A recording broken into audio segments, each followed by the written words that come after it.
Writing a novel can feel frustrating when you keep getting stuck in the same patterns, whether that's struggling to find time, rewriting the same chapters, or getting overwhelmed by too much advice. To help you out, I created a free guide called 5 Writing Roadblocks Keeping You Stuck and How to Break Through. This guide will help you identify what's really slowing you down and find a clearer path forward. You can grab that for free at savannahgilbo.com/roadblocks. One more time, that's savannahgilbo.com/roadblocks. We will also put that link for you in the show notes. Now let's get into the episode.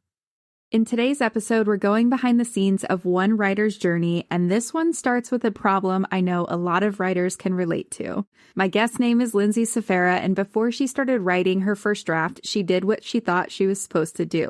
She created a full scene-by-scene outline. But then somewhere around 25,000 words into her first draft, she got completely stuck. She didn't really know how the events of her story connected anymore, where the story was going to go next, or how she was ever going to turn what she'd written into a finished novel. And so in this episode, you're going to hear us dig into why Lindsay's first outline didn't work, what was actually keeping her stuck, and how she learned a new way of outlining that made drafting a whole lot easier, and eventually helped her finish her first draft, which is now her published debut novel called Aero Knights Origins.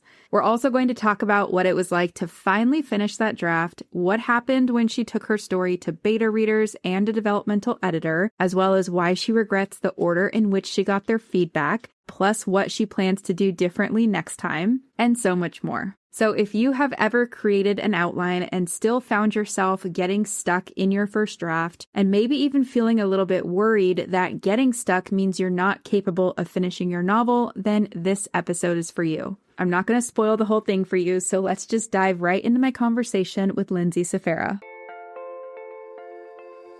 Welcome to the Fiction Writing Made Easy podcast. My name is Savannah Gilbo, and I'm here to help you write a story that works. I want to prove to you that writing a novel doesn't have to be overwhelming. So each week, I'll bring you a brand new episode with simple, actionable, and step-by-step strategies that you can implement in your writing right away.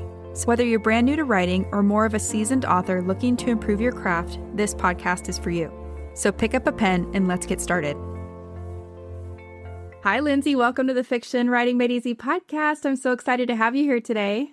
Oh my gosh. I'm very excited to be here. Thank you so much for having me. Sure. And we're celebrating a very important special day. Tell everyone what we're celebrating.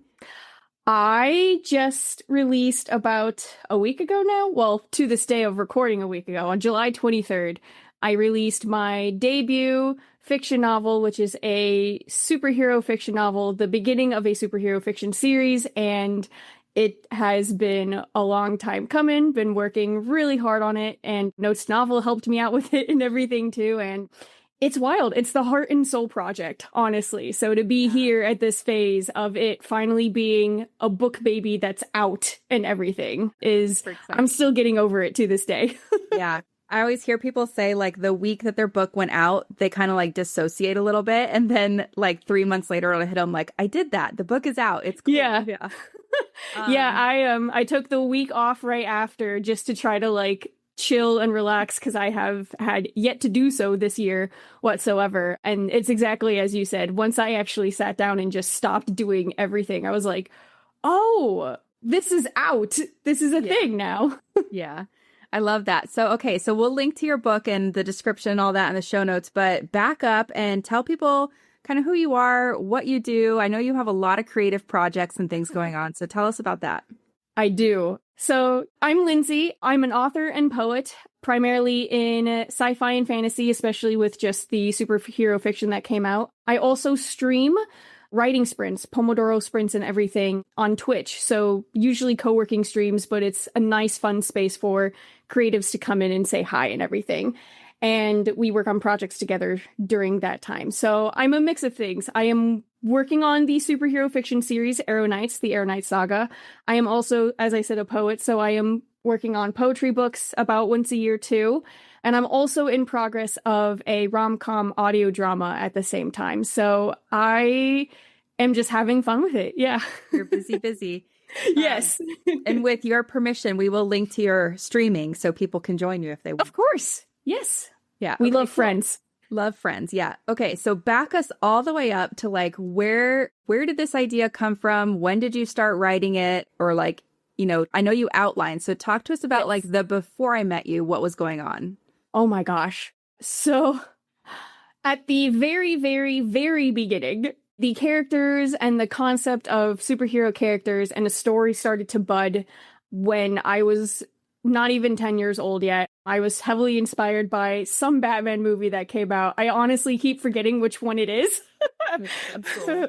And that was when one of the characters first came to be in my head. And I grew a love of writing over time. And it was in late middle school, early high school, where I constantly wrote on my notebooks instead of taking classes or taking notes in classes and everything. And it was actually like sophomore year of high school where I wrote the chapter 1 that's now in this book that's out. Wow. It's very different now than it was back then. Then I put it away because life and societal and familial influence told me, hey, no, pick something else than try to write or be an author or whatever, same old, same old. Yep. And it wasn't until I think November 2022 was when I officially went, you know what? My biggest regret in life would be not writing this series, a book, or at least trying. Yeah. So I'm going to do it, which ended up being like a blessing in disguise at the same time because I had lost my job, my contract job around that time too. And bad spot, but yeah. Long story short, this was hey, now is your sign, now is your moment to get going into it. And I had around that time already heard of you, Savannah, and Notes to Novel and everything. I read so much of your blog post, was already heavily listening to the podcast, like even during work and whatnot, just getting inspiration. And at first I wanted to join, but then I was like, well, let's see how far I can get by myself, because I think I've got an idea for an outline and we'll see what happens. Spoiler, I did not. Yeah. Well, I know the outline is one of the big ahas for you. So let's talk about why that first outline didn't work, because I know probably most people listening are going to be like, that's my outline. So tell us a little bit about that. Yeah. It started on Google spreadsheets because I was like, well, I can at least create some sort of organizational method of an outline and I can do it that way. But the primary problem was that the way I was plotting was that it was, okay, here's chapter 1. What happens in chapter 1? In this case, my one main character, Kat, has lost her memories. She's yelling at the statue of her presumed dead best friend because this presumed dead best friend is the one with the answers of what happened to what caused her to lose her memories from a mission gone wrong and everything. And she's angry and whatnot. And it's like, okay, there's that event. And then it was like, chapter 2 is now this event. Chapter 3 is now just this event. And it's like a 5-word phrase of like, so-and-so goes to the park. So-and-so has this fight and everything. And I got 25,000 words in. And I was like, I have no idea what I'm doing. Nothing. I don't know how anything is potentially connecting with each other. I feel like I'm just kind of brain dumping writing, but nothing feels right. And I have mystery and adventure and 3 different subplots going on in this book too. So I was like, I don't know what I'm doing here. Yeah. And that I find is very common. Like either you'll kind of get around 20, 30,000 words and you'll just completely run out of steam, or you get to that point and you start looking back and you're like, I know what a good story is, and this isn't quite there yet, Yeah. And so then you're like, do I start over? Do I give up? Like, what do I do? So you hit that point, and then what happened? Luckily enough, Notes to Novel was starting in about a month right after I hit that point. So I was like, all right, it's time to sign up now. Yeah, and that's when we met. Yes. And I think that was in like June of 2023-ish. Yes. Yeah. So I like giving time frames because everyone likes to know like how long exactly did things take. So you were outlining, then you joined Notes to Novel, and then in there, so not everyone listening is going to know what we did in the course, but what we do is we go through like genre and theme first. And I know theme was another one of your big ahas. So I want to talk about that. And then eventually we'll get back to what your outline looked like once it started working. Okay. Talk to me about theme, because you had an aha with your theme, right? Yes. It was funny, but also enlightening at the same time. It stuck with me ever since, I think, one of the first lessons in the course, where it was really digging deep and getting into knowing why you write. And most of my aha moments were from that and just kind of kept going as I kept going through the course. But to this day, what I had found out in terms of why I write, not just for myself, but for other people, why I'm writing the story and everything, what message specifically I want to get out with what I write. It really hit me that that is what's the driving motivation behind everything we are doing. I mean, yes, we all would love to make money off of our book selling and everything, but that's not going to really be the core motivation when you are in your 5th editing pass wondering why you even got here in the first place and if it's worth to keep going and everything. And so what that part of the course helped me realize was, between this book and series and my poetry as well, is that there is this constant theme of, or message of, me wanting people to know that they can follow their hearts and true desires and everything. You know, love you for you. And it's that true happiness and fulfillment in yourself that matters most than how you are influenced outside or what the outside tells you to do, regardless or instead. And I have a sticky note of that why on my monitor, like, to this day. It's been there since that lesson of Notes to Novel. And yeah, every time things get a little hard, I remember that I am writing because I want to share the message that happiness comes from valuing your true self and desires. And that's kind of how I started writing too, because I started to value myself and what I wanted to do more. And quite frankly, I don't want people to go through the same stuff that I did in life in the past decade and a half. So, so that's where it all comes from. I love that. It's so beautiful. I feel like we could just end the episode there. It's so perfect, but we won't. But I do think it's very interesting hearing you say that, because I could imagine how that shows up in your rom-com, in your poetry, in your superhero stuff. It's like different flavors of the same thing that is so important to you. So exactly, that's super cool. And then I remember you talking about how, like, you were able to kind of translate that into your characters too. Yes. Talk about that a little bit. All right. I have dual protagonists, and then I do technically have a main character he started as a supporting and then got real main character energy over time and became a little bigger than I expected. But between the 3 of them, they all take the core message or theme of the book and kind of have their own lesson of it, if that makes sense. So, for example, the book talks a lot about self-discovery and acceptance of, like, the tragedy that happened and second chances, especially as an adult. That's the key thing here. Like, the point the book makes is that no matter how old you are, you can always have a second chance for yourself. And so that comes out with one character who has to learn to accept her demons from her whole life since childhood and everything. So accepting the trauma and trying to grow from that.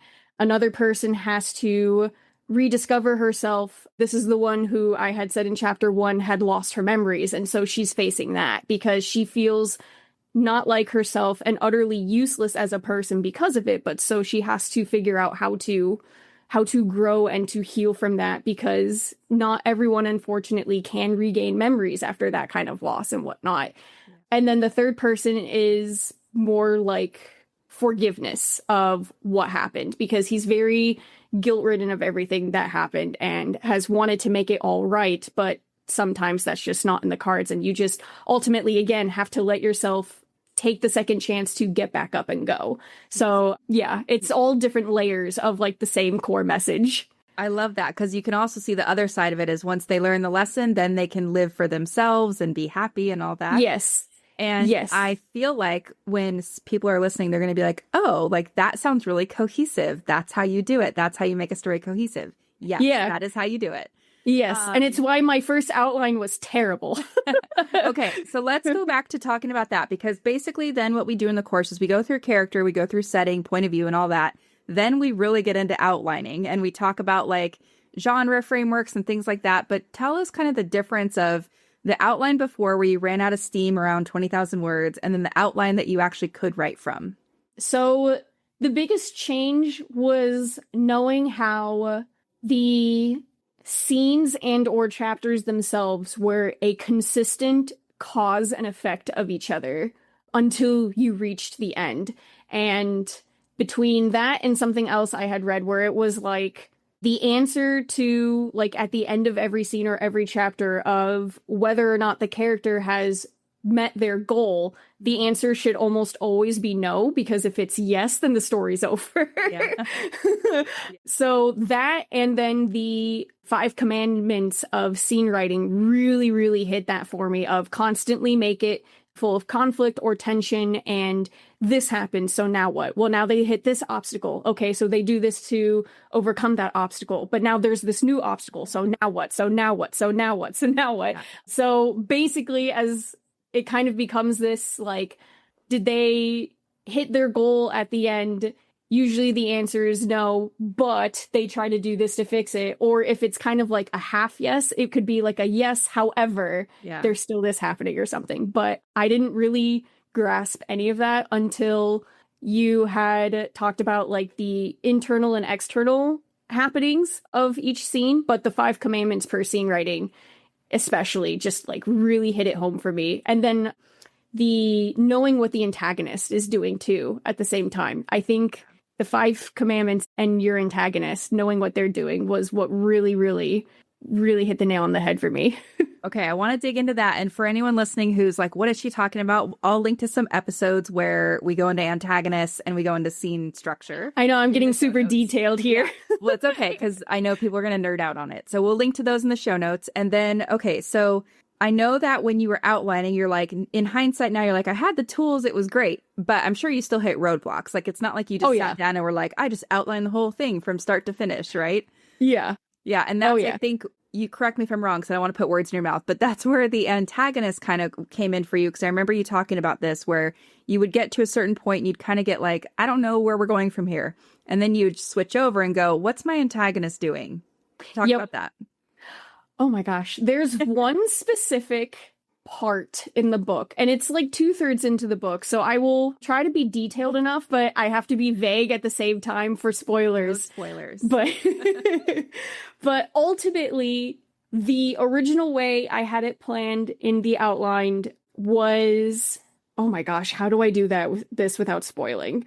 I guess let me start by saying there was a part in the book where I wanted something to happen for the protagonist's sake, but I was having issues with it because it didn't feel right. It didn't feel like this was how it was supposed to work in the story. And it took me forever to think about why. And then I talked to my husband about it, and he was like, okay, well, your antagonist is a captain of a paramilitary force, anti-super organization and everything. If this is what's happening now in the book, why would someone of that tactical brain would allow essentially this thing to happen? Because you're ultimately just letting your protagonists do what they want while the antagonist is just sitting back there and watching. Mm-hmm. And I think that was when, among other parts in the outline, where I, especially with what I learned in Notes to Novel, where I had to be like, right, I need to do like not after every chapter, but maybe after like every few chapters, ask myself, what is my antagonist doing right now? Because especially with the kind of character that she's supposed to be like 10 steps ahead, super manipulative and tactical and everything. So she needs to be already winning the chess game when my protagonists are just figuring out how to play it. Yeah. So there's no way she's watching that. And I think that's important for a lot of people too, because we always think about, well, then this happens, and then this happens. And a lot of the times we're in the POV and mindset of our protagonists, but there are just so many other players in our worlds when we write. So there's a lot of cards to play. I find too, when you kind of zoom out and think about your antagonist, you just get so many ideas of what could happen. Like, of course, not everything has to be on the page and shown because you only get so many scenes, but you know, it's just like you think about what they're doing and you're like, oh yeah, then I could use this to get in the way of my protagonist or whatever. Oh, absolutely. Yeah. There are some things that I had thought about like after my husband said that to me of like, why don't they just do XYZ instead? And I'm like, oh, that's so much better. Yeah. You're like, dang. I love that, because it kind of makes organic conflict, which then makes you feel like you're kind of doing something right, because it starts to feel like the books you are reading, you know? Yes, and that's exactly what happened after. The moment I started thinking more about well, what does my antagonist have to say about this? That's when the story started to feel like you said, it's organic happenings of events and cause and effect and everything, versus just my protagonist going, well, I'm going to save the world this way. And the antagonist just goes, sure, go for it. Go for it. Why not? Yeah. I'm not that bad. Go for it. I'm not busy. Yeah, so funny. I love it. Okay, so then outlining worked better because you had some tools. How long approximately, do you remember how long it took you to finish that first draft? Oh boy. It is a little hard to get the real number because I think what ended up happening was I took a few months for myself and then paused and did the notes to novel course and then went back to writing after the course. So there's kind of like a 6-month gap in between. But I think in the end though, and especially because my book was so long at first, and because I was still learning and getting used to things and whatnot too, I think it took maybe 7 to 8 months total. Okay, you're so funny because you're like hedging, like there's all these reasons why it took 7 to 8 months. And like most people listening are like, you wrote a book in 7 to 8 months. Like that's amazing. So we got to give you some credit here because that is amazing. Oh, thank you. Yeah, that's a great timeline. It was 157,000 words. So I was pretty excited because I was like, oh, this is the length of like Gideon the Ninth and Aragon and everything. And so I think from like November 2022 to February of like 2024 or something like that, with the gap time in between. Yeah. So however that maths out. Yeah, you're like, I don't do math. I'm not going to worry about it. Oh, I can't. Yeah. What is your word count today?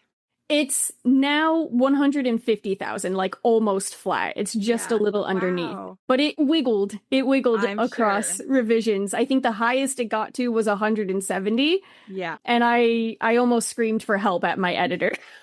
Okay, so now talk about that a little because you finished the draft and then you went through probably multiple rounds of things. Yes. So did you have beta readers? I did. Yes. How did that go? Did they love it? Did they have anything surprising?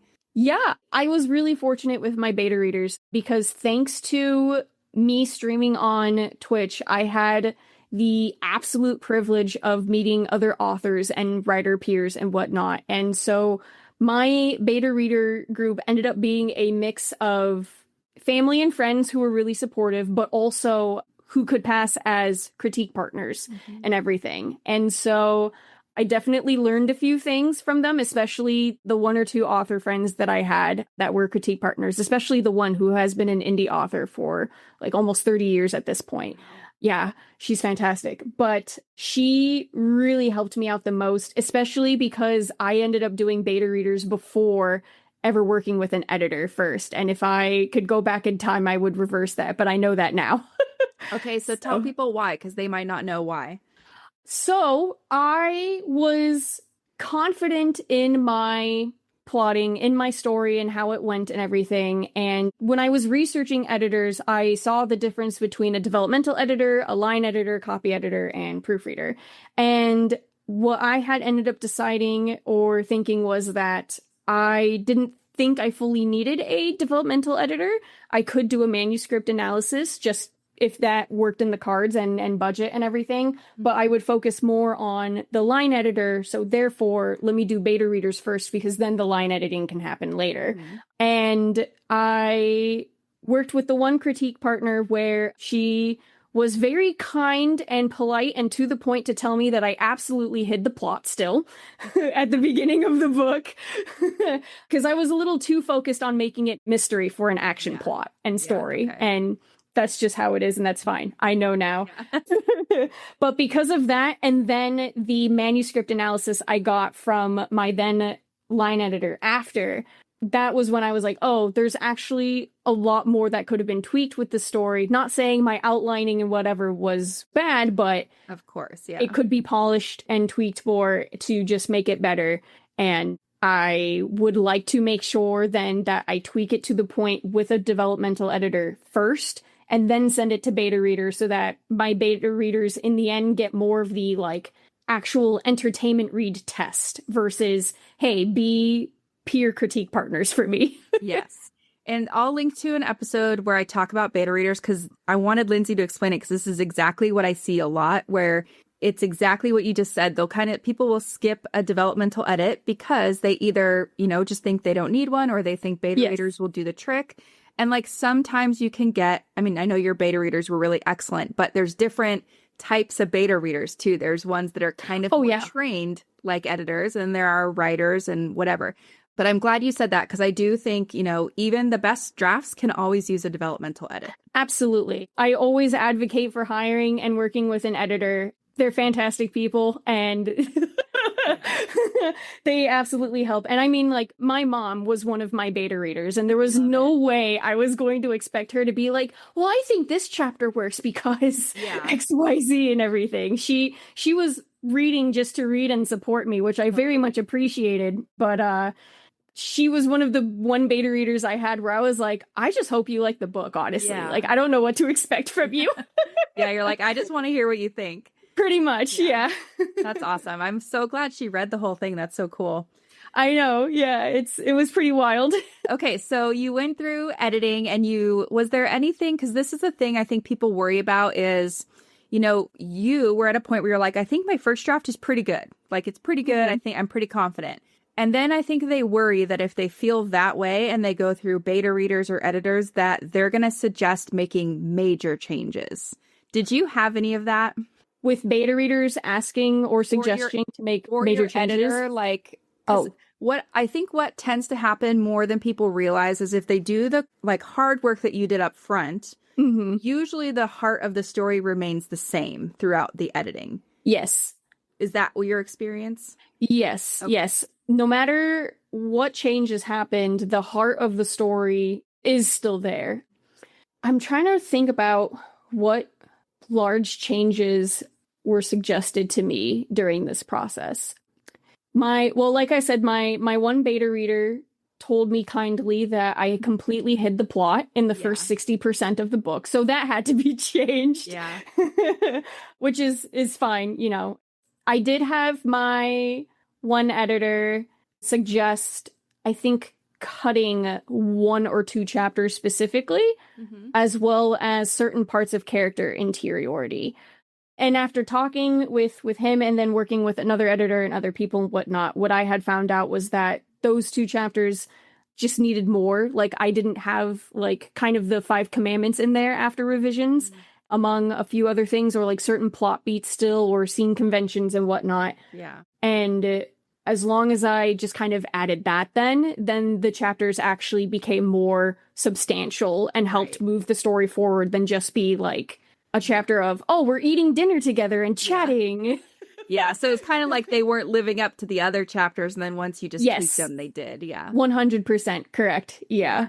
Those were the biggest changes, honestly. Which is actually really good, and I know you're like, oh, the first 60% was hiding the plot. That's very common, too. People try to get vague and mysterious, and even though, they have a plot there, it's just the execution of it. So in my mind, I'm like, that's okay, most people do that. Yeah. But what I like to highlight is you did so much hard work before actually drafting that there's people who they get to the page or they get to the outline and they don't do the theme work. They don't do the character work. And then they polish it and they get to an editor or a beta reader and they're like, your story doesn't work. Sorry. And that's not what you had experienced. Right. Which, I mean, how did that feel to hear that you wrote something that basically worked, just needed improvement? Oh my gosh, I honestly didn't even think about it like that until now. So yeah. No, the whole time I was just like, oh, more revisions. More revisions. But now that you put it that way, I mean, yeah, you're totally right. I do beta reading for peers and whatnot too. And so we always talk about soggy middles with each other and everything. And there have been a few cases where some friends of mine were like, nope, I don't think this is working anymore because I'm clearly missing something. So I guess I'm going to take the moment right now to just be grateful that all of my hard work up front did not lead to something like that. I think that's really cool. And I think that's one of those easy things to skip when, the chaos of editing and all that in life. But you did write a draft that worked for the most part. The story was there and you just needed to tweak things and polish and smooth and, in your case, clarify a few things in the beginning, but 100% clarify. Yeah. Because I see a lot of drafts too, and there's a lot that don't work fundamentally, and you produced one that worked. So that's really cool. And Aw, yeah, yay. maybe you'll have a think about it later, like, I did that. Really cool. Yes, I am so bad at stopping to like Me smell the too. roses and everything. So the Me moment too. someone goes, "Hey, you did that," I'm like, "Oh crap, I did." Yeah. And I love pointing this out because most people are like, yeah, that is a big deal. It's a very big deal. A lot of people would love to be in the shoes of, I wrote a draft at work. So you do have to stop and smell the roses at some point. Yeah. But okay, so then you went through editing, and then at some point you decided to indie publish. Was that always your goal, or did you debate? I did debate. I still think it would be cool to this day to have something tried published eventually, but at the same time, I really enjoy the freedom and control I have of indie publishing too. I think once I accepted that my manuscript was going to stay around 150,000 words, that's when I pretty much went, yeah, no trad publisher is going to pick this up right now, so I will just let it out instead of try to cut it to make it work, because otherwise the story would have been really mad at me if I did. So Yeah, it's the story you wanted to tell. Readers like it, so yeah, what more can you want? yeah, pretty much. But yeah, I love that. And so then you went through that whole self-publishing process. Was there any like surprises or any like lessons learned that you want to share about that? Oh my gosh. You're like, It's a don't get me journey. started. Oh my gosh, yeah, it's a journey. What hits me the most right now is what the publication phase actually looks like, because it's not just uploading the manuscript onto places like KDP or Draft to Digital or whoever you want to use and hit publish and be done. Yeah. I mean, I really wanted to put my best foot forward with not just this book, but also the poetry book that I published earlier in the year. Even though the poetry book was a kind of experimental at the same time of how do I publish? But I worked on like a marketing campaign as best as I could. I worked on timing out giveaways, and especially with this book, pre-order bundles and everything, because I did direct selling on my website of pre-order bundles with art swag and whatnot. And between that and how long it actually takes to have an author copy printed to you and shipped to you and delivered to you and everything, I think what most people don't realize is how long all of that behind the scenes setup takes. Yeah. And for both books, I basically did a 2 to 3 month like setup phase. And then I started the book launch of my marketing campaign and everything like 2 months before the release date of both books. Yeah. And I could very much still give myself more time just to breathe. Yes. Which I might need to later. If anyone listening has listened to other student spotlight episodes, that's like the theme of all of them is in the publishing part, like give yourself more time than you think by like 2 to 4 weeks. Oh my gosh. Yeah. It's going to take longer than you think. Even if you read those blogs that are like, it takes 6 days to get, you know, the author copy or whatever, add time because it's not truly smooth sailing. Yeah, I have plan. Absolutely. Yeah. I follow a Kickstarter right now that I backed of another author peer, and I feel so bad for her right now because her release day is tomorrow, and she just got her boxes of paperbacks that were supposed to be shipped out like 2 weeks ago already. So there was already a printing delay there, and the boxes came in yesterday and they were all damaged. All of the books. So now she has to figure out how to, like, you know, get fast shipping and everything of a new batch order and all that. And it's rough. Yeah. Always something. So plan a buffer. Truly. Biggest lesson ever. Yeah. Truly. Well, I'm going to link to your Instagram and also to your website so people can see some of the marketing stuff you've been doing, because I've been, of course, following along, and it's been really fun. And it feels, I think you did a good job of, like, you don't feel salesy. You know, you're just so excited and you're like, my book is in the world and like, here's why you might like it. So I think you've done a really good job, and I think people will like to see, you know, what you've been up to. I appreciate that, because the imposter syndrome and other loud parts in my brain always think I'm way too salesy or otherwise. So I appreciate that. I think a lot of authors aren't natural. Like, we don't want to be salesmen, you know, so we always feel weird doing it, but you're not even in that realm. So I think you're doing a great job. But okay, so this is a question I didn't plan on asking you, but because you said like when you were 10 years old, you were like writing stories down, like I want you to think about, or just like say, what would you say to that 10-year-old Lindsay right now? about Oh, her no. writing dream. Oh no. Gosh, I did this with my therapist the other week. Oh my gosh. Yeah, because it was just it's been that kind of reflective part of the journey and everything.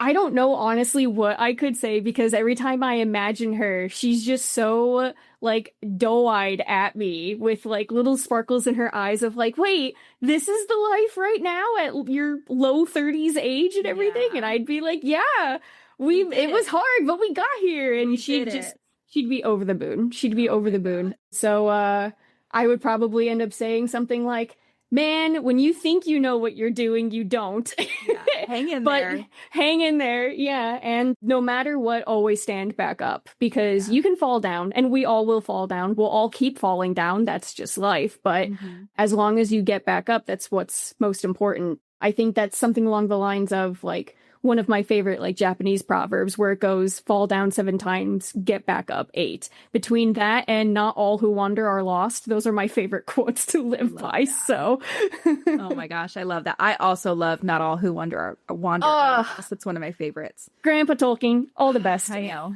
But okay, so I feel like we could also end there, but I just want to ask you one last question is for the writers who were where you were when you had that outline that didn't work, what would you say to those people? Oh, man. I'm putting you on the spot. I know. I'm trying to like throw myself back into who I was and where I was and how I was feeling during all of that. I think first and foremost, just you can do it. Believe in yourself. You have the capabilities to write the book you want to write. Always remember why you're writing it in the first place because that will help drive you forward. But you can and will do it. It will definitely take more effort than you think it will, but then it's worth it in the end. I promise you, it is worth it in the end. So don't cut corners or anything. Just do the work and it's going to be awesome. And be proud of yourself and be kind of yourself during the process. That's for sure. That last one's important. So basically, get up that 8th time is what you're saying. Yep. I love that. Well, Lindsay, thank you so much for sharing your journey and behind the scenes. And like I said, we will link to your website, your Instagram, your book, all that in the show notes. But quickly tell people where they can find you on the internet. I am at www.lindsaysfara.com. That is all one word. And you can also find me on Instagram, especially at lindsay.sfara. And as I said with my Twitch streaming, it is Writer Lee. So writer and then L-I-I at the end. And those are the 3 main spots you can find me. And come say hi. Like I said, we like friends. And I'm just the cheerleader that's here to back you up for your writing endeavors. So love it. Okay, we'll link to all that. And then you guys can go find Lindsay around the internet. But thank you so much for coming on, Lindsay. And I'm like over the moon seeing this book finally come to life because I know it's been a long time in the making and congratulations. I don't know what I would do without you, honestly, Savannah. Like, truly, like Notes to Novel seriously changed everything. And if I didn't take that course, I legit don't know if I would be here right now. So thank you for what you do and the course that you made and all of your insight and whatnot, even during those coaching calls and everything. And I'm glad I discovered you. And yeah, absolutely. Thanks to you and teaching me how to put in the hard work and all that. I'm here now. So thank you so much for having me.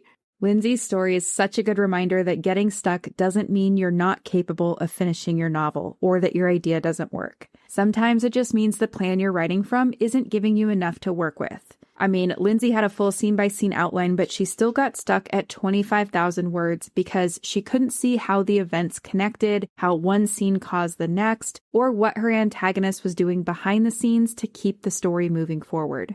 So if you can relate, if you heard Lindsay's story today and thought, oh my gosh, I want that, the finished draft, the outline I can actually trust, and the confidence that my story works in the big picture, then my Notes to Novel course might be exactly what you're looking for. Notes to Novel is my step-by-step program that helps you go from scattered ideas to a finished draft. You'll learn how to develop a solid foundation for your story, create a scene-by-scene outline that gives you enough direction to keep moving, and write your draft without asking it to figure out everything along the way. Doors are opening again very soon, so head over to savannahgilbo.com/waitlist to add your name to the interest list, and you'll be the first to know when doors open. So one more time, that's savannahgilbo.com/waitlist to learn more about Notes to Novel and be the first to know when doors open. I would very much love to see you inside the program. Now, with that being said, that's all I have for you for today's episode. Thank you so much for tuning in. I hope your writing is going well, and I will talk to you again next week. Have you ever wondered why some writing advice leaves you more confused than when you started? Or maybe you've been stuck trying to figure out exactly what steps to take next in your writing journey? Either way, I've got something fun and super insightful for you. I created a free quiz that will help you discover your exact next steps to move forward with your novel in just 30 seconds. All you have to do is answer a few quick questions and then bam, you'll get a personalized roadmap tailored specifically to where you are in your writing journey right now. Plus, I'll send you a customized 10-episode podcast playlist, as well as additional resources specifically chosen for where you're at to help you start making lots of progress and get to that next big milestone, whether that's finishing your first draft, revising your novel, or publishing your book. So if you're curious, head over to savannahgilbo.com/quiz to take the quiz now. One more time, that's savannahgilbo.com/quiz to take the quiz and get a personalized roadmap tailored to where you're at in your writing, editing, or publishing journey.